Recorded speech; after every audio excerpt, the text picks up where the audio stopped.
धन्यवाद झा सर। और सभी को नमस्कार। ऑनरेबल सीएम सर हैं, डायरेक्टर बर्ड हैं, जीएम सर हैं, सभी के लिए। तो हम आज वैल्यू चेन के ऊपर बात करेंगे कि वैल्यू चेन क्या होता है, किस तरह से आप वैल्यू चेन को समझ सकते हैं और वैल्यू चेन के साथ आप बिजनेस प्लानिंग कैसे कर सकते हैं। ये सत्र शुरू करने के पहले हम एक 2-3 स्लाइड में लूंगा, एक थोड़ा रिलायंस फाउंडेशन के बारे में बताऊंगा। रिलायंस फाउंडेशन क्या संस्था है, नाम से तो आप समझ गए होंगे कि रिलायंस कंपनी से जुड़ी हुई है। तो रिलायंस फाउंडेशन जो है ये 2010 में इस संगठन का गठन हुआ था। जो रिलायंस इंडस्ट्रीज के जो फिलान्थ्रोपिक इनिशिएटिव्स हैं या सेवाभावी इनिशिएटिव्स हैं, इसको रिलायंस फाउंडेशन के थ्रू चैनलाइज किया जाता है। हमारा जो मुख्य जो ये होता है उद्देश्य होता है कि जो पिछड़ा वर्ग है सोसाइटी का, जो मार्जिनल सेगमेंट्स हैं, उनके साथ काम करने का हमारा ये फोकस होता है।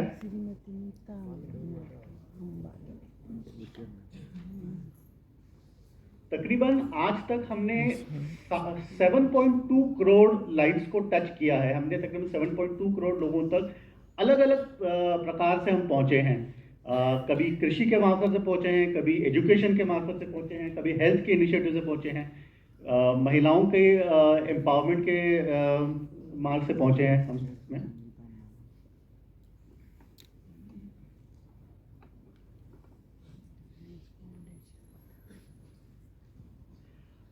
हमारा उद्देश्य है कि 2030 तक हम 10 करोड़ लोगों तक पहुंचना चाहते हैं। 10 करोड़ जिंदगियों में हम को छूना चाहते हैं। हम इसमें हमारे जो मुख्य उद्देश्य हैं, जिसमें हम जो हमारे पिलर्स हैं हम जिसको बोलते हैं, वो है कि एजुकेशन है, विमेन एम्पावरमेंट है, क्लाइमेट रेजिलियंस है। अभी हम आजकल बात करते हैं कि हमारा मौसम बदल रहा है, क्लाइमेट बदल रहा है, और उससे हम किसानों का सशक्तिकरण कैसे करें, तो ये एक हमारा उद्देश्य है। स्पोर्ट्स एक बड़ा उद्देश्य है रिलायंस फाउंडेशन का, हेल्थ है, और टेक्नोलॉजी और रिसर्च, एक दो और उद्देश्य हमने बोले कि हम किस तरह से टेक्नोलॉजी का इस्तेमाल करें। पहले होता था कि आमतौर पे हम काम करते थे तो हम खुद खेत पे जाके करते थे, टेक्नोलॉजी का बहुत कम यूजेज होता था। हम आज बात कर रहे हैं, इंडिया एक टेक्नोलॉजी सुपर पावर बन रहा है, तो टेक्नोलॉजी का किस तरह से यूसेज हम कर सकते हैं। रूरल ट्रांसफॉर्मेशन, ये रिलायंस फाउंडेशन का एक प्रोग्राम है जिसको मैं बिलोंग करता हूँ। मैं रूरल ट्रांसफॉर्मेशन प्रोग्राम से आता हूँ। रूरल ट्रांसफॉर्मेशन में हमने तकरीबन 2.25 करोड़ लोगों का इम्पैक्ट किया है आज तक। हमने हमारे 4 मुख्य प्रोग्राम्स हैं वर्टिकल्स हैं रूरल ट्रांसफॉर्मेशन में।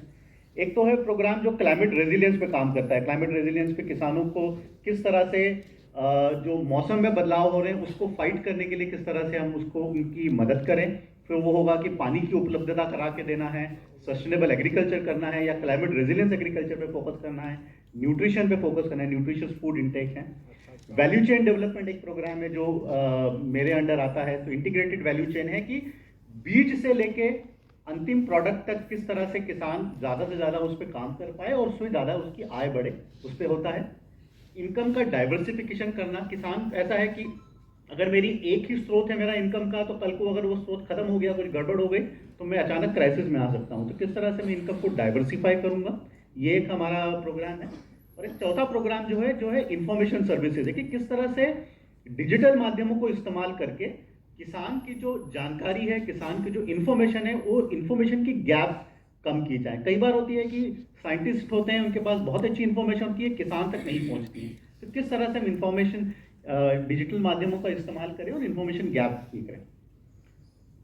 तो ये संक्षिप्त में रिलायंस फाउंडेशन के बारे में था। रिलायंस फाउंडेशन क्या करता है, इसमें हम बात करेंगे वैल्यू चेन्स के बारे में। और जो मुझे टॉपिक दिया था कि value chain approach to business planning, कि हम बिजनेस प्लानिंग जो है बिजनेस कैसे करें, इसकी वैल्यू चेन कैसे करें। मैं ना सुबह से बात कर रहा हूँ, बहुत अच्छे हमारे प्रेजेंटेशन हुए पहले सत्र में, और एक चीज़ जो बात हुई थी कि आज ना सुविधाएं बहुत हैं एफपीओज के लिए। मुझे याद है 2009 में मैं एक एफपीसी का सीईओ था। 2002 में वाईके अलग कमेटी बैठी थी, 2002 में एक गठन हुआ था। 2009 तक ना बहुत ज़्यादा लोगों को एफपीसी के बारे में पता नहीं था। हम रजिस्ट्रार कंपनीज के पास गए, हम हैदराबाद में हमारी कंपनी रजिस्टर्ड हुई थी वहाँ, तभी आंध्र प्रदेश था, तभी तेलंगाना राज्य बना नहीं था। रजिस्टर ऑफ कंपनीज में भी किसको बहुत अच्छे से पता नहीं था कि प्रोड्यूसर कंपनी क्या है, उनको भी दिल्ली को रेफर करना पड़ा था। बैंक के पास जाते थे, बैंक बोलते थे यार क्या है एफपीसी, हमने तो कभी सुना नहीं इसके बारे में। तो ना लोन की सुविधा थी तभी, ना मार्केट की सुविधा थी। हम मार्केटर्स के पास जाते तो बोलते थे यार आप किसान हो, आप कर पाओगे, मार्केट कर पाओगे आप। आज ना बहुत चित्र पलट गया है। आज हमारे साथ आईटीसी जैसी कंपनी यहाँ पे इस मंच पे बैठी है कि जो बोल रही है कि भैया हम एफपीओ से खरीदना चाहते हैं, अलग से एफपीओ के लिए सेल बना रहे हैं। आज बहुत सारी कंपनियां जो अलग एफपीओ के लिए सेल बना रही है कि हमको सिर्फ एफपीओ से खरीदना है। बहुत सारी नैप किसान जैसे कंपनियां हैं कि जो बोलती है हम सिर्फ एफपीओ को क्रेडिट देने के लिए तैयार है। नैप संरक्षण के बारे में सुना है। तो बहुत सारी सुविधाएं बनी हैं, शायद कुछ और बनने की जरूरत है, मैं उस पर नहीं जाऊंगा। लेकिन आज हमको ये भी सोचना है कि एक एफपीओ के तौर पे हमें क्या करना है, हमें किस तरह की तैयारी करनी है, हमारे अंदर से हमको क्या तैयारी करनी है, हमें एक सीबीबी और एफपीओ के हमारी क्या जिम्मेदारियां हैं। आज एक थोड़ा उस पर बात करेंगे। रिलायंस फाउंडेशन 2010 से एफपीओ के साथ काम कर रही है। आज हम तकरीबन 100 से ज्यादा एफपीओ के साथ काम करते हैं, 100 से ज्यादा एफपीओ के साथ मेंटर करते हैं। कुछ बहुत अच्छा काम कर रहे हैं, कुछ थोड़े लड़खड़ा भी रहे हैं। ऐसे नहीं बोलूंगा कि सब कुछ बहुत बढ़िया कर रहा है, कुछ लड़खड़ा रहे हैं, कुछ नए हैं, कुछ पुराने एफपीओ हैं। लेकिन एक कुछ हमने ना एक परिप्रेक्ष्य जमा किया है इस 10 से ज्यादा सालों में एफपीओ के साथ काम करके एक पर्सपेक्टिव जमा किया है, जिसको हम इंग्लिश में बोलते हैं प्रैक्टिशनर्स पर्सपेक्टिव, कि जो काम करता है उसका एक अलग पर्सपेक्टिव आता है। थोड़ा सा उसका एक सारांश प्रस्तुत करूंगा मैं आज। सबसे पहले समझते हैं कि वैल्यू चेन क्या होता है। वैल्यू चेन हिंदी में उसको मूल्य श्रृंखला बोलते हैं। What is a value chain? हम ये सुबह से वर्ड यूज कर रहे हैं कि वैल्यू चेन में काम करना चाहिए, वैल्यू चेन में काम करना चाहिए। मैंने एक डेफिनेशन इंटरनेट से लिया था, मेरा नहीं है, लेकिन वैल्यू चेन इसमें ना दो चीजें बहुत मुख्य हैं जो उसमें आप बोलते हैं। एक तो बोलते हैं कि वैल्यू चेन वो होती है जो किसी प्रोडक्ट के इनिशियल डिजाइन से, जो शुरुआत होता है बीज से लेके अंतिम जो किसान के हाथ में आता है, वो पूरी जो श्रृंखला है वो वैल्यू चेन है। माने आप समझ लीजिए, गेहूं का उदाहरण लीजिए। गेहूं के बीज से लेके जो रोटी आपके थाली में आती है, वो उसमें उस श्रृंखला में पूरा जो श्रृंखला है, जो कड़ी है, वो सारी वैल्यू चेन होती है। अच्छा, उसको वैल्यू चेन क्यों कहा जाता है? तो दूसरा पॉइंट उसको बोल रहा है कि उसके हर कड़ी में उस प्रोडक्ट की वैल्यू बढ़ रही है, उसमें एक वैल्यू बढ़ रही है, उसमें कीमत बढ़ रही है उसकी, कोई ना कोई उसमें कुछ एक योगदान दे रहा है, उसकी वजह उसकी वैल्यू बढ़ रही है, उसको वैल्यू चेन कहते हैं। आप एक दो उदाहरण ले लीजिए। पहला उदाहरण लेती है कि भैया समझो आप किसान हो, आपके पास मैं आता हूँ, बोलता हूँ भैया मेरे को तुम्हारी जमीन भाड़े पे लेनी है। आप बोलते हो ठीक है भाई, 20,000 रुपये साल का मैं लूंगा, तुम मेरी जमीन ले लो, तुम करो खेती उस पर, ठीक है, 20,000 रुपये रेट हो गया। अब समझो मैं अभी नहीं आता, मैं 3 महीने 4 महीने बाद आता हूँ। आप मार्च में बैठे हैं, मैं जुलाई में आता हूँ, आपने बुआई कर दी है गेहूं की, ठीक है, तो उसमें बीज का खर्चा लग गया है, उसमें लेबर का खर्चा लग गया है ना, थोड़ी बहुत आपने मोटी जुताई की होगी, डीप प्लविंग का खर्चा लग गया है, सब कुछ लग गया है। अब मैं आपके पास बोलता हूँ बोले अब मेरे को ये जमीन भाड़े पे चाहिए, तो आप बोलोगे भाई अब 20,000 में नहीं दूंगा, अब तो मेरा खर्चा भी गया उसमें, तो खर्चा भी निकालूंगा मैं उसमें। तो आप देखो एक कड़ी बढ़ गई है। आपने एक सीड डीलर आपका बीच में आ गया है, एक लेबर बीच में आ गया है, मशीनरी बीच में आ गई है, उस जमीन की वैल्यू बढ़ गई है, ठीक है। अब आप समझ लो कि जब ये बीज पूरा बन के गेहूं बन के आपके हाथ में आया, अब मैं आपके पास आया, बोला मेरे को आपका गेहूं खरीदना है। आपने बोला ठीक है, मेरे घर से लेके जा रहे हो तो 1800 रुपये क्विंटल में मैं आपको बेचूंगा। मोटा मोटी कर रहा हूँ, मुझे पता है मार्केट में प्राइस ऊपर नीचे होते रहते हैं। 1800 रुपये क्विंटल में मैं आपको बेचूंगा। मैंने बोला नहीं, मेरे को गेहूं ऐसे खुला नहीं चाहिए, मेरे को उसको गनी बैग में डालो और मेरे गोडाउन तक लेके जाओ। आपने बोला ठीक है, लेकिन फिर मैं 1800 में नहीं बेचूंगा, मैं तुमको 1900 में बेचूंगा, क्योंकि मेरे को गनी बैग का भी खर्चा डालना है, मेरे को उसमें लेबर का भी खर्चा डालना है, मेरे को ट्रांसपोर्ट का भी खर्चा डालना है। एक कड़ी बढ़ गई, उसकी वैल्यू भी बढ़ गई। यही गेहूं जब आटा बनता है तो उसकी और वैल्यू बढ़ती है, क्योंकि एक और कड़ी जुड़ जाती है, कोई तो उसका आटे में कन्वर्शन करता है। आटा आप अपने लोकल दुकान से बेच रहे हो या ब्रांडेड आटा ले रहे हो, आईटीसी का आशीर्वाद आटा ले रहे हो, उसमें भी फर्क पड़ता है, क्योंकि आईटीसी कंपनी आती है, बोलती है हम सबसे अच्छे क्वालिटी का आटा आपको दे रहे हैं, लेकिन उसके लिए हम कीमत थोड़ा ज्यादा चार्ज करेंगे उसमें, तो उसमें एक कड़ी और बढ़ती है, ठीक है। आप उसको अपने नुक्कड़ वाले दुकान से ले रहे हो या आप फैक्ट्री से जाके ले रहे हो, उसमें भी एक कड़ी बढ़ती है। तो क्या होता है कि इस पूरी श्रृंखला में बहुत सारे लोग अपना योगदान देते हैं और इसके वजह से इसकी कीमत बढ़ती जाती है। आमतौर तक जो हमारी एग्रीकल्चर वैल्यू चेन होती है, मूल्य श्रृंखला होती है, उसमें जो ये 5 घटक होते हैं। आप प्री सोइंग और सोइंग से शुरुआत करते हैं कि जहाँ पे आप जो लैंड प्रिपरेशन करते हैं, मोटी जुताई कर रहे हो, सोइंग कर रहे हो, बीज खरीद रहे हो, FIM खरीद रहे हो, उसका लगा रहे हो। कल्टीवेशन और हार्वेस्टिंग वाला एक स्टेज होता है कि जहाँ पे आप एक्चुअली डिजीज मैनेजमेंट कर रहे हो, कि भाई जो कीड़ नियंत्रण है, रोग नियंत्रण है, ये नियंत्रण है, ये कर रहे हो आप, उसमें इंटर कल्टीवेशन कर रहे हो, हार्वेस्टिंग कर रहे हो। फिर पोस्ट हार्वेस्ट होता है कि पोस्ट हार्वेस्ट में आप उसको स्टोरेज कर रहे हो या उसको होलसेल में मार्केट कर रहे हो। वैल्यू एडिशन की एक श्रृंखला होती है कि जहां पे आप उसको एक्चुअली जो गेहूं का आटा बना रहे हो, मूंगफली का तेल बना रहे हो, या उसके बाई प्रोडक्ट्स बना रहे हो, किसी और क्रॉप का सोयाबीन का आप तेल बना रहे हो, किसी और क्रॉप का मार्केटिंग कर रहे हो, वैल्यू एडिशन कर रहे हो। और फिर एंड मार्केट होता है। एंड मार्केट के अलग अलग तरीके होते हैं कि एंड मार्केट आपका ऑर्गेनाइज रिटेल होता है कि बड़े एक रिटेल शॉप में जाओ, डीमार्ट में जाओ, आप खरीदो, या ऑनलाइन खरीदो, अमेजोन पे आपने खरीद लिया उसको, या आपने उसको एक अपने दुक्कड़ वाले दुकान से खरीद लिया, जो भी है, लेकिन एक डिस्ट्रीब्यूशन चेन होता है उसमें, ये एंड मार्केट होते हैं। अब इसमें ना 3 चीजें समझनी बहुत जरूरी होती है इसमें, ये वैल्यू चेन जब हम बात करते हैं। सबसे पहले तो आप समझिए कि इसकी इस वैल्यू चेन में कौन कितना प्रॉफिट कमा रहा है, कितना मार्जिन कमा रहा है इसमें ना। सुबह अभी मेरे ख्याल से डे सर ने किसी ने बोला था कि भैया बहुत सारे इंटरमीडिएरी हैं, बहुत सारे बिचौलिए हैं, और वो बहुत सारा मार्जिन ले लेते हैं उसमें, उस चीज में। तो ये बहुत समझना जरूरी है। हम जो वैल्यू चेन की ये करते हैं कि कौन क्या काम कर रहा है, उसके लिए वो कितना प्रॉफिट कर रहा है। एक इकोनॉमिस्ट है माइकल पोर्टर करके, उन्होंने एक पोर्टर्स 5 फोर्सेस मॉडल करके बनाया था। मैं उसके बारे में नहीं बात करूंगा, लेकिन उन्होंने एक बहुत अच्छी विचार ये किया था कि आपका बायर और सप्लायर का बार्गेनिंग पावर क्या है। आप इस तरह से समझ लीजिए कि आप 1 लाख किसान हो, तो गेहूं बना रहे हो, एक ही तरीका गेहूं बना रहे हो, और सामने सिर्फ 2, 5 या 6 ट्रेडर बैठे हैं, तो उस ट्रेडर की बार्गेनिंग पावर बढ़ गई, क्योंकि उसको ऐसा पता है कि यार तुम नहीं बेचोगे तो दूसरा बेचेगा, जो नहीं बेचेगा तो तीसरा बेचेगा। 1 लाख किसान है, मेरे पास 5 ट्रेडर है, वो 1 लाख किसानों से खरीद रहे हैं। ट्रेडर की बार्गेनिंग पावर बढ़ गई है। अब उसको आप उल्टा ये कर सकते हो कि अगर वो 1 लाख में से समझो, अगर समझो 10,000 किसान भी एक आ जाए, बोले कि हम एक साथ मिलकर बेचेंगे, तो उसकी बार्गेनिंग पावर बढ़ जाती है, क्योंकि वो ट्रेडर को बोलता है देखो मेरे पास तो 10,000 किसान है, हम एक साथ बेचेंगे, तुमको खरीदना है तो खरीदो, नहीं तो मेरे को एक्चुअली तुम्हारे को बेचने की भी जरूरत नहीं है, मैं डायरेक्ट फैक्ट्री में बेचूंगा उसको, मेरे को तुम्हारे को जिला वाले मार्केट में भी बेचने की जरूरत नहीं है। तो बार्गेनिंग पावर किसकी क्या है, ये वैल्यू चेन में समझना जरूरी है, क्योंकि उसके बेस पे आप इसकी प्लानिंग कर सकते हो। दूसरा आपको ये जरूरी है समझना कि भाई ये वैल्यू चेन अगर मैंने समझी है, तो उसमें मैं कहां कहां पे इंटरवीन कर सकता हूं। जैसे एक विचार जो सुबह आया था कि भाई वैल्यू चेन में हमको ज्यादा से ज्यादा काम करना चाहिए, क्योंकि ऐसा था कि जो डे सर ने बात करी कि सिर्फ 35% किसान को मिल रहा है, जो अंत जो वैल्यू है, मूल्य है किसी प्रोडक्ट का, उसको सिर्फ 35% किसान को मिल रहा है। एक नेचर करके एक मैगजीन है, उसमें आया था, उन्होंने बोला था 27% मिल रहा है। लेकिन आप वैल्यू चेन में जितने ज्यादा काम कर सकोगे, उतना ज्यादा आपको ज्यादा मूल्य मिलने की क्षमता है, तो उसको वैल्यू चेन में वो समझना जरूरी है।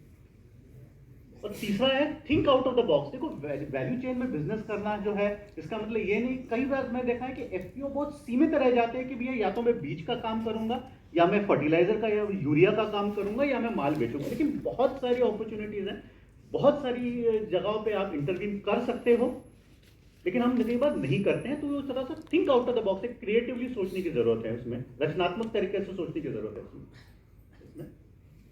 अभी इसी वैल्यू चेन जो हमने अभी देखी थी, उसी में हम देखते हैं, कुछ उदाहरण देखते हैं कि किस तरह की बिजनेस हो सकते हैं। मतलब बिजनेस कैसे करें, उसके पहले हम ये तो समझे कि क्या करें, क्या क्या करें, ये समझने की कोशिश करते हैं उसके लिए।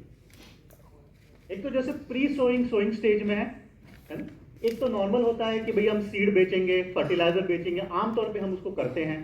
कई जगहों पे एफपीओ के पास ट्रैक्टर होते हैं, रोटोवेटर होता है, तो हम कस्टम हायरिंग करते हैं। हालांकि मेरा ये मानना है कि बहुत सारे एफपीओ जो हैं कस्टम हायरिंग का बिजनेस को बहुत अंडर यूटिलाइज कर रहे हैं। जितनी उसकी क्षमता है, उस क्षमता में वो नहीं कर रहे हैं हम उस चीज के लिए, लेकिन उसको आएंगे।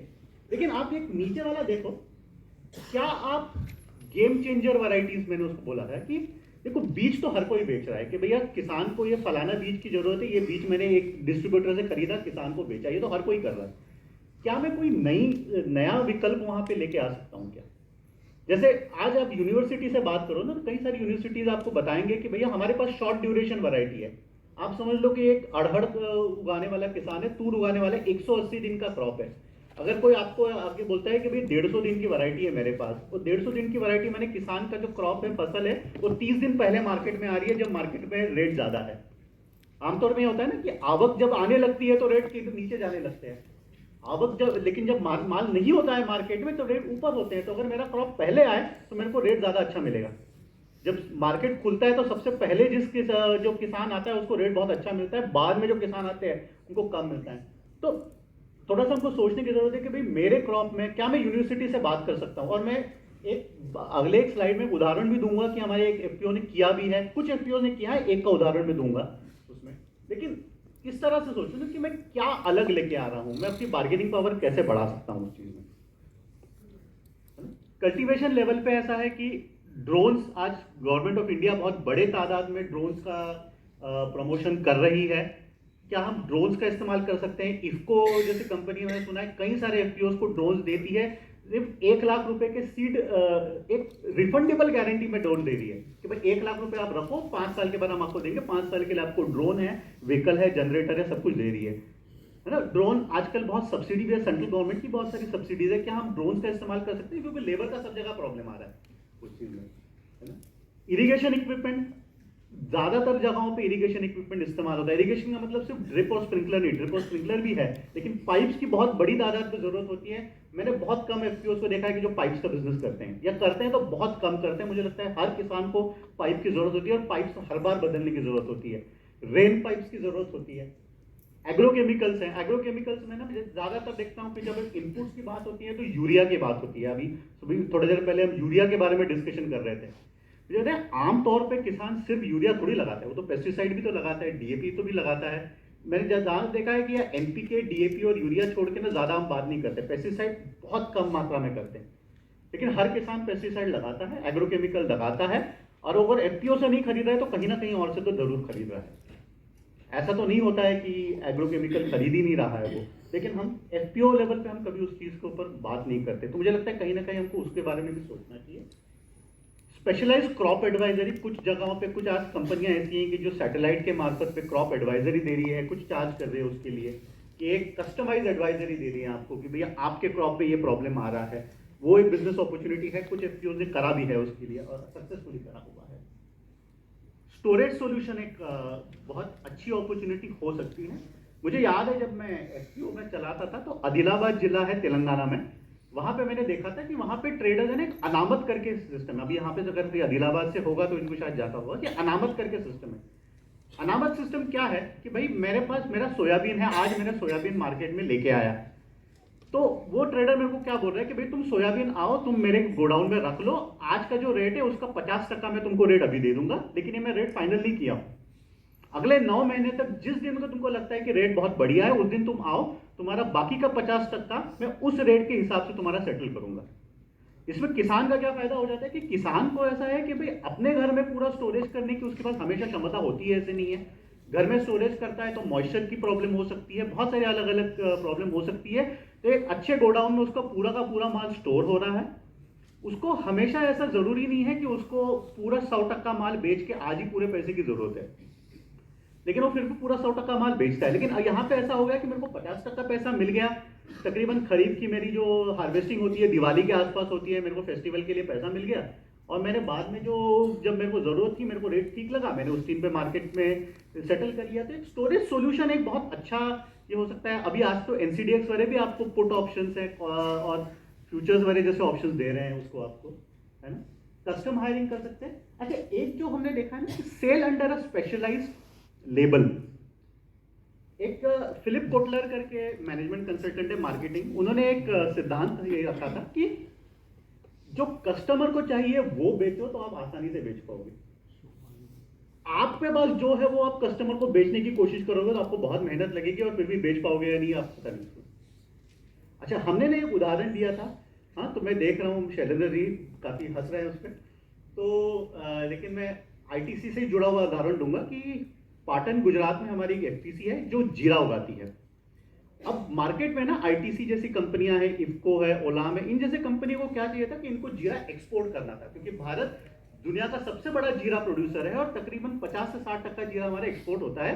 लेकिन हमारा ज्यादातर जीरा रिजेक्ट हो जाता था जब वो यूरोप में जाता था या मिडिल ईस्ट में जाता था, क्योंकि उसमें बहुत ज्यादा पेस्टिसाइड की मात्रा होती थी। तो हमने एक एग्रीमेंट किया इन कंपनियों के साथ कि भाई हम हमारे फार्मर के साथ आईपीएम जीरा उगाएंगे, कि हम उसमें पेस्टिसाइड का कम इस्तेमाल करेंगे, आप हमको ट्रेनिंग दो, हम उसको उगाएंगे, हम उसमें इन्वेस्टमेंट भी करेंगे। आज वो जीरा तकरीबन 10 से 20% प्रीमियम पे जाता है, और एक तरह का एक उनका एक अच्छा ये हो गया है कि वो कंपनी अभी पूरा का पूरा सिर्फ आईपीएम जीरा उगाती है और प्रीमियम पे उगाती है, अपने फार्मर को डिविडेंड भी देती है। एफपीसी है 2016 में बनी है, ऐसा नहीं कि बहुत पुरानी है, अभी हाल ही में अभी 8 साल खत्म हो गए उसके। तो एक स्पेशलाइज्ड लेबल के अंडर क्या आप उसको बेच सकते हो क्या?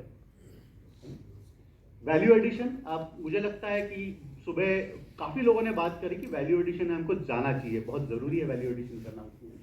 वैल्यू एडिशन में आप प्राइमरी प्रोसेसिंग भी कर सकते हो, सेकेंडरी प्रोसेसिंग। प्राइमरी प्रोसेसिंग का मतलब क्या है कि भाई आपने सॉर्टिंग ग्रेडिंग किया, छिलका निकाला कुछ क्रॉप का, जैसे तूर है, तूर का आपने छिलका निकाला, उसकी दाल बनाई, उसको प्राइमरी प्रोसेसिंग बोलते हैं।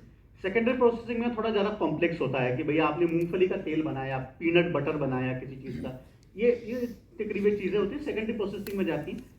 कुछ प्रोसेसिंग चीज़ें मुश्किल होती है एफपीओ को करने के लिए, लेकिन बहुत सारी आप कर सकते हो।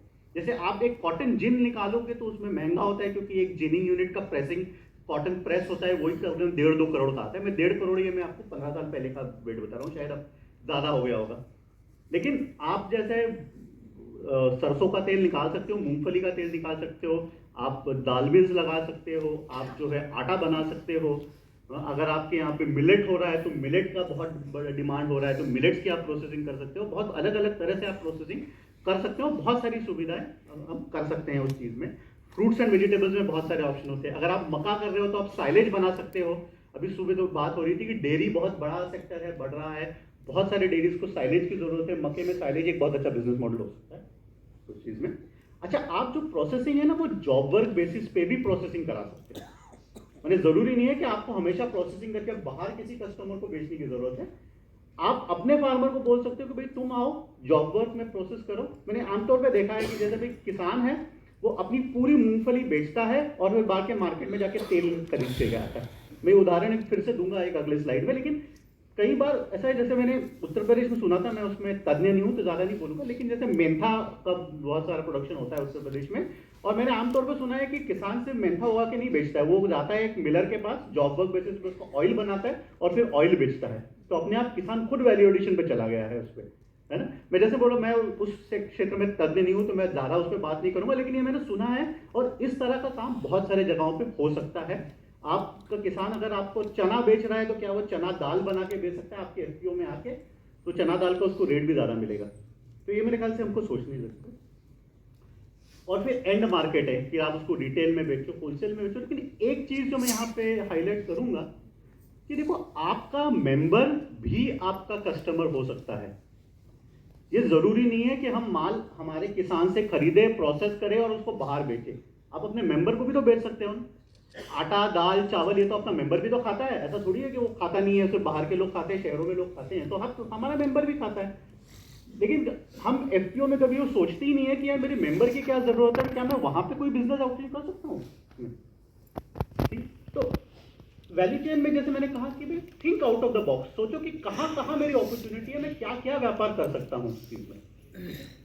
और एमएसपी की बात हुई अभी थोड़ी देर, एमएसपी एक बड़ी अपॉर्चुनिटी आई है। एमएसपी में हालांकि ऐसा होता है कि उस कंपनी के बुक्स पे वो पूरा नहीं आता, लेकिन आपको 1 तक का कमीशन मिलता है उसमें। तो समझो आपने अगर 10 करोड़ का एमएसपी का प्रोक्योरमेंट किया तो 10 लाख रुपए आपके खाते में 1 तक का कमीशन के तौर पे आते हैं। 10 लाख रुपए का प्योर ग्रॉस प्रॉफिट, ये बहुत बड़ी चीज होती है इसमें, है ना। जो और उसमें कई सारे आपको बाकी रिस्क नहीं होते हैं, मार्केट का रेट ज्यादा होता है, तो किसान भी अपने आप आता है, किसान के पीछे भागने की जरूरत नहीं पड़ती आपको। गवर्नमेंट से कभी कभी कुछ राज्यों में पैसा लेट भी आता है, लेकिन आता जरूर है उसमें। तो ऐसा है कि भारत सरकार ने तो आज तक किसी का पैसा डुबाया नहीं है, तो वो सेफ ये है। तो एमएसपी एक अच्छी अपॉर्चुनिटी हो सकती है जहां जहां पे वो उस तरह की पॉलिसी अलाइव है। अच्छा, ये सारी एक्टिविटीज हमको अगर करनी है तो कुछ सवाल हमको पूछने हैं अपने आप को। सबसे पहले तो पूछना है कि हु इज योर कस्टमर। हमको एक खुद को पूछना है कि मेरा ग्राहक कौन है। मेरा ग्राहक जो है वो हमेशा कोई बाहर वाला नहीं है, मेरा ग्राहक मेरा अंदर भी हो सकता है। तो जैसे मैंने कहा ना कि खुद को भी बेचना, आप बेच सकते हो। और ये जो मैं मूंगफली के तेल का उदाहरण दे रहा था ना, ये हमारी राजकोट के प्रोड्यूसर कंपनी एग्जैक्टली यही किया। इन्होंने एक 10 मेट्रिक टन प्रतिदिन की कैपेसिटी की मूंगफली की मशीन, मूंगफली ऑयल बनाने की मशीन लगाई। अच्छा, अब वो पहले तो वो मार्केट ढूंढने लगे, वो रिटेलर्स के पास जाने लगे। कुछ रिटेलर ने उनको भगा दिया, कुछ रिटेलर ने उनको बोला कि हम रखेंगे माल। लेकिन मूंगफली का तेल आप जब मार्केट में बेच रहे हो तो बहुत बड़ी बड़ी कंपनीज हैं जो उसमें है, उनके साथ कॉम्पीट करना इतना आसान है नहीं। उनके पास ब्रांड है। आप जाओ अहमदाबाद शहर में जाओ तो बड़े बड़े बिलबोर्ड लगे हैं, अडानी के बड़े बिलबोर्ड लगे हैं, गुलाब ऑयल के लगे हैं। आप एक छोटी एफपीसी कहाँ कॉम्पीट कर पाएगी। लेकिन उन्होंने देखा कि यार हमारे मेंबर को ही तो तेल की जरूरत है, हमारा मेंबर पूरा मूंगफली जाके मार्केट में बेच रहा है और बाद में वही जाके पैसा लेके जाके तेल खरीद रहा है 15 किलो का, तो फिर हम अपने मेंबर को क्यों ना बेचें। तो उन्होंने मेंबर को ही बेचना शुरू किया, तकरीबन 2-2.5 करोड़ का बिजनेस उन्होंने सिर्फ तेल में बनाया उस चीज में। तो आपका मेंबर अंदर का भी हो सकता है। आप समझ लीजिए कि जिसको कोई जरूरत है और उस जरूरत के लिए वो पैसा देने के लिए तैयार है, वो आपका कस्टमर है। तो ये समझ लीजिए, ये डेफिनेशन आप बांध लीजिए मन में। अच्छा, उनकी जरूरतें क्या है, पेन पॉइंट्स क्या है उनकी, है ना, कि भाई आपको आपके कस्टमर की जरूरतें पता होनी चाहिए। अच्छा, जरूरतें होती है ना, वो एक्सप्रेस्ड भी हो सकती है और अनएक्सप्रेस्ड भी हो सकती है। माने कोई कस्टमर आके बोलता है कि भाई मेरे को बीज की जरूरत है, मेरे को यूरिया की जरूरत है, ये एक्सप्रेस जरूरत है, उसने आपको बताया कि मेरी ये जरूरत है। अनएक्सप्रेस जरूरत वो होती है कि जो उसने बताया नहीं, लेकिन आपने सोचा, फिर उसने आपने ट्राई किया उसमें। जैसे शॉर्ट ड्यूरेशन वैरायटी है, उसने सोचा नहीं, लेकिन अगर आप उसको दोगे तो शायद वो खुश होगा और आपको खरीदेगा। तो एक अनएक्सप्रेस जरूरत भी होती है, तो ये समझना जरूरी होता है। तो कोई भी नया विचार ट्राई करने के लिए हिचकिचाओ मत, शर्माओ मत, उसमें नया विचार ट्राई करो, आप शायद उसमें सक्सेस हो जाए। Can you meet that without extraordinary effort? उस जरूरत को आप क्या बहुत ज्यादा मेहनत किए बिना पूरा कर सकते हो? क्या आप उसको उसकी एक्सपेक्टेशन के अनुसार, अगर आप सोयाबीन उगा रहे हो तो क्या सोयाबीन आप उसको दे सकते हो उसकी एक्सपेक्टेशन के अनुसार? अच्छा, क्या आप अगर उस चीज को नहीं उगा रहे हो तो क्या आप कहीं और से मंगा के दे सकते हो क्या उसको? जैसे मूंगफली का तेल का फिर से एक बार उदाहरण दूंगा मैं, कि हमारी गुजरात की बाकी 2-3 एफपीओ थी, वो लोग मूंगफली नहीं उगाते थे, लेकिन उनके भी कस्टमर मूंगफली का तेल खाते थे, उनके मेंबर। तो उन्होंने ये राजकोट की प्रोड्यूसर कंपनी से मूंगफली का तेल खरीदना शुरू किया और उनको बेचना शुरू कर दिया उसमें। तो क्या आप उसकी जो जरूरत है वो आप पूरी कर सकते हो? क्या आप उसमें से प्रॉफिट कमा सकते हो? ठीक है। अच्छा, प्रॉफिट में एक चीज मैं आप सबको बोलूं, प्रॉफिट आपको आज मिलना चाहिए। एफपीओ के क्षेत्र में आपको बहुत सारे लोग ऐसे मिलेंगे, बोलेंगे यार तुम इसमें शुरू करो, आज प्रॉफिट नहीं है, कल प्रॉफिट होगा। ठीक है, हम जब एफपीओ चला रहे हो तो ये बस, जैसे हम दुकान में जाते हैं ना, बोलते हैं आज नकद कल उधार, पैसा आज दो, उधार के बाद कल करेंगे, कल कभी आता नहीं है। तो बोला आज प्रॉफिट होना चाहिए, कल उसका जो ग्रोथ होगा जो होगा वो कल देख लेंगे। तो प्रॉफिट आपका आज होना चाहिए। तो आपका जो कोई आप प्लानिंग करोगे, आपका ये गणित बैठना चाहिए कि भाई मेरे को इसमें प्रॉफिट मिल रहा है नहीं मिल रहा, आज मिल रहा है कि नहीं मिल रहा है। ये नहीं होना चाहिए कि भैया मैं ये करूंगा तो ये मार्केट के लिए अच्छा है, फिर मार्केट बढ़ेगा। ये बड़े बड़े निवेशक कर सकते हैं, जो करते हैं स्टार्टअप्स में करते हैं, एफपीओ को नहीं करना चाहिए इस चीज को। और आपको रिस्क समझनी है, हर व्यापार में रिस्क होती है। रिस्क से हमको डरना नहीं है, लेकिन रिस्क समझना है। रिस्क 3 प्रकार की आमतौर पे होती है। मार्केट रिस्क होती है कि भैया प्राइस ऊपर नीचे जा रहा है तो मैं उसको कैसे मैनेज करूंगा, मेरे प्लान में होना चाहिए। काउंटर पार्टी रिस्क होती है, मैंने उसको पैसा दी, मैंने उसको माल दिया, उसने मेरे को पैसा नहीं दिया, तो मैं किस तरह से उसको डील करूंगा। पोचिंग रिस्क होती है कि भाई मेरा प्रोडक्ट सर्विस है, मैंने भाई एक नई वैरायटी लगाई, 10 और लोग वही वैरायटी बेचना शुरू किए, तो मेरे पास अभी कोई नहीं आ रहा है उस चीज के लिए।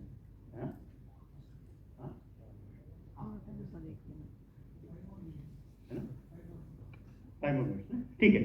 तो ये मैंने जैसे कहा था कि ये उदाहरण है हमारे एक एफपीसी का, कि जिन्होंने ये अलग अलग, ये पाटन की एफपीसी है, बनास फार्मर प्रोड्यूसर कंपनी करके प्रोड्यूसर कंपनी है, जो नाबार्ड की पॉपी भी है। एक्चुअली बहुत कुछ कम एफपीए है जो नाबार्ड के पॉपी है।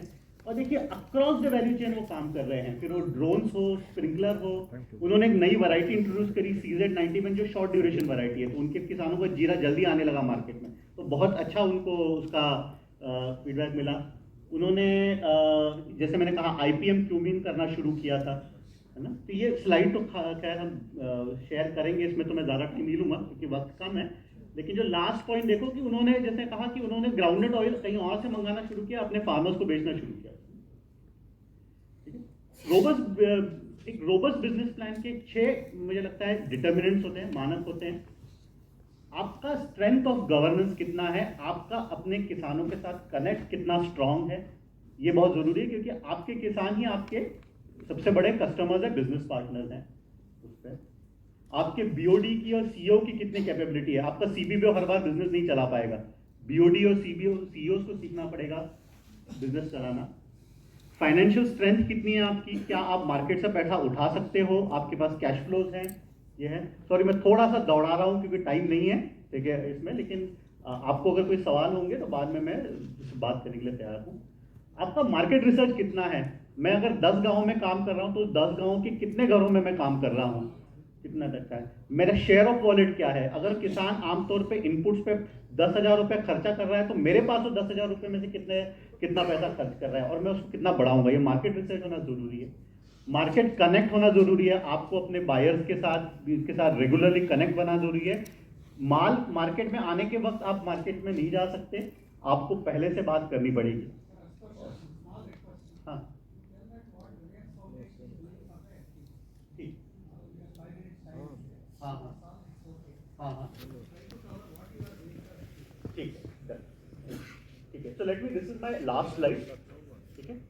तो देखो सर ने मुझे बोला कि रिलायंस फाउंडेशन एफपीओज के लिए क्या कर रही है, किस तरह से कर रही है। मुझे लगता है कि ये हमारे जो 10 साल के एक्सपीरियंस का सारांश है ना, ये सबसे ज़्यादा दर्शाता है कि हम क्या कर रहे हैं। आमतौर में हम तकरीबन, जैसे मैंने कहा, 100 से ज़्यादा एफपीओज के साथ काम करते हैं, उनकी हम ट्रेनिंग्स कराते हैं, कैपेसिटी बिल्डिंग कराते हैं, उनको मार्केट से कनेक्ट कराते हैं, लिंकेजेस कराते हैं, फाइनेंस में उनको हेल्प करते हैं, फाइनेंस रेज करने के लिए हेल्प करते हैं, उनको अच्छे सीईओज रिक्रूट करने के लिए मदद करते हैं ताकि उनकी मैनेजमेंट स्ट्रक्चर स्ट्रॉन्ग हो, एक कम्युनिटी डेवलपमेंट करते हैं। और इन सारी चीज़ों में ना कुछ 5 चीज़ें हमने जो मुख्यतः सीखी है इसमें। सबसे पहले तो आपकी जो एफपीओ जो बनती है उसके पीछे बहुत ज़रूरी केयरफुल प्लानिंग की ज़रूरत होती है। आमतौर पर ऐसा होता है कि बिजनेस अपॉर्चुनिटी होती है और उस बिजनेस अपॉर्चुनिटी को का फायदा उठाने के लिए एक बिजनेस इंस्टीट्यूशन बनती है। कई बार हमारे यहाँ उल्टा होता है कि एक एफपीओ बनती है और फिर हम ढूंढते हैं कि एफपीओ को क्या धंधा करें, क्या बिजनेस कराएं उसका। तो ये बहुत ज़रूरी है। और ये एक चीज़ हमने सीखी है कि सर कि एज ए रिलायंस फाउंडेशन की जब कि हम किसी एफपीओ के साथ काम करते हैं तो हम ये बहुत आइडेंटिफाई करते हैं कि is there a business opportunity that we can follow उस चीज़ में। कम्युनिटी डेवलपमेंट, हमारी एफपीओज हैं जो सबसे अच्छी काम करने वाली एफपीओज है ना, उसमें बहुत गहरा कम्युनिटी डेवलपमेंट का इनिशिएटिव रहा है, कम्युनिटी लीडर्स बिल्ड करने का और कम्युनिटी को एक साथ में गट बनाने का। उनको उस एफपीओ के लिए आत्मभाव होना चाहिए और ये एक बहुत बड़ा काम है रिलायंस फाउंडेशन में किया हमने कि भाई एक कोहेजिवनेस बना है, तो वो कम्युनिटी आपके साथ खड़ी रहती है, उस कम्युनिटी को आपके एफपीओ में ट्रस्ट होता है। कल को कम्युनिटी आपको बोलती है भाई तो आज माल लेके जा, 1 महीने बाद पेमेंट है, मेरे को भरोसा है कि तू आके मेरे को पेमेंट देगा। उसमें अगर आपका कम्युनिटी में ट्रस्ट नहीं है, कम्युनिटी डेवलपमेंट आपकी अच्छी स्ट्रांग नहीं है, तो आपकी एफपीओ आपकी कम्युनिटी के साथ कभी बिजनेस, क्योंकि उसके लिए फिर एफपीओ भी एक और व्यापारी हो गया, जो मार्केट में व्यापारी है जैसे आप एक व्यापारी हो। कभी कभी वो व्यापारी के साथ उसका ज्यादा लंबा संबंध होता है तो उसमें ट्रस्ट ज्यादा होता है, एफपीओ में नहीं होता है। एनकरेज बूटस्ट्रैपिंग, एफपीओज को ग्रांट तो बहुत मिलता है, बहुत अलग अलग तरह से ग्रांट मिल रहा है, लेकिन अपना पैसा वापस री इन्वेस्ट करना और बढ़ना, ये किसी भी अच्छे बिजनेस की निशानी है। आप जो मुनाफा कमा रहे हो, क्या आप उसमें इन्वेस्ट कर रहे हो, अपने मुनाफे से कितना बढ़ रहे हो। देखो ग्रांट उसके लिए ठीक है कि भाई मुझे कोई एक प्रोसेसिंग यूनिट लगाना है, कैपिटल एसेट लगाना है, इतना सारा पैसा मैं अकेले खड़ा नहीं कर सकता, तो मैंने थोड़ा ग्रांट ले लिया। लेकिन अगर मैं अपने वर्किंग कैपिटल में भी ग्रांट ले रहा हूं, मैं अपना खुद का धंधा चलाने के लिए ग्रांट ले रहा हूं मैं, तो कहीं ना कहीं कोई गड़बड़ है। तो बूटस्ट्रैपिंग करना जरूरी है। कमाओ, मैंने आज 1 गाड़ी बेची, उस गाड़ी के पैसे से मैंने कल 2 गाड़ियां बेची, 2 गाड़ियों से 4 गाड़ियां बेची, लेकिन इस तरह से बढ़ना बहुत जरूरी होता है। बोर्ड ऑफ डायरेक्टर्स की क्षमता बढ़ाना बहुत जरूरी है। सीईओ नहीं चला सकता। हमारे पास एक उदाहरण है एक एफपीओ का कि जो बीओडीज को पता ही नहीं था कि वो सीईओ क्या कर रहा है। हाल ही में हमारे साथ जुड़ी थी वो एफपीओ। वो सीईओ था, उसने देखा कि यार ये कमोडिटी ट्रेडिंग का बहुत बढ़िया धंधा है, तो मैं इसी में घुस जाता हूँ। उसने अपने बाजू में अपनी खुद की दुकान खोल ली, किसानों को बोलने लगा ये एफपीओ का नया सेंटर है, वहां पे जाके बेचो। किसान एफपीओ को ना बेच रहे थे, उसको बेच रहे थे, उसका प्रॉफिट हो रहा था, एफपीओ डूब रही थी। तो रिलायंस फाउंडेशन में हम बोर्ड ऑफ डायरेक्टर्स की ट्रेनिंग में काफी फोकस करते हैं। बहुत सारे हमने ट्रेनिंग्स कराए हैं, उनको हैंड होल्डिंग करी है, मेंटरिंग करी है बोर्ड ऑफ डायरेक्टर्स। और लास्ट में सबसे जरूरी मुझे लगता है ना कि आपके बीओडी को आपको ये सिखाना जरूरी है कि धंधे में लॉसेस होते हैं और लॉसेस से निराश नहीं होना है। आज के दुनिया में ऐसा कोई व्यापारी नहीं है जिसने आज तक कभी नुकसान नहीं किया है किसी में, लेकिन वो नुकसान से कुछ सीखते हैं और आगे बढ़ते हैं उसमें। कई बार एफपीओ में ऐसा होता है कि जब मार्केट तेजी में होता है तो बहुत बढ़िया धंधा करते हैं, सारे बीओडी खुश है। जैसे ही मार्केट थोड़ा ऊपर नीचे आने लगता है, नुकसान हो गया तो बीओडी बैठ जाते हैं, यार नुकसान हो गया, अब ज्यादा कुछ नहीं करेंगे उसमें। तो वो नुकसान तो होता है, नुकसान से आपको सीखना है और आगे बढ़ना है। तो ये बहुत जरूरी है कि बीओडीज को सिखाना कि भैया नुकसान होता है, उससे आपको सीखना है, निराश नहीं होना है। तो मेरे यही स्लाइड्स थे। किसी को सवाल होंगे तो मैं देने के लिए तैयार हूँ। Thank you.